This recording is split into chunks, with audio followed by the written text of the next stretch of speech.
The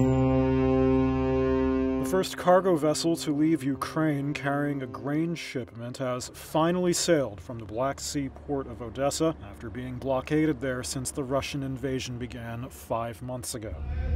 Ukraine's government is calling it a day of relief, and the Kremlin has called the Razoni's departure very positive news. Russia and Ukraine make up nearly a third of the world's grain exports, and the conflict has worsened the global cost of living crisis, particularly for countries threatened by food shortages and hunger.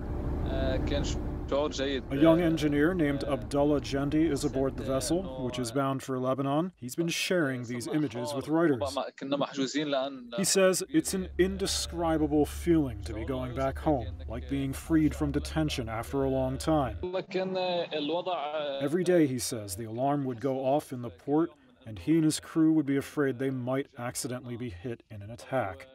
He's still scared of explosive mines left in these waters. He thinks it could take the ship 2 or 3 hours to get out of the area safely. The shipment is the result of the Safe Passage Agreement made between Russia and Ukraine's government last month. Monday's grain shipments come a day after a Ukrainian grain tycoon and his wife were killed in their home by Russian strikes, according to the local governor.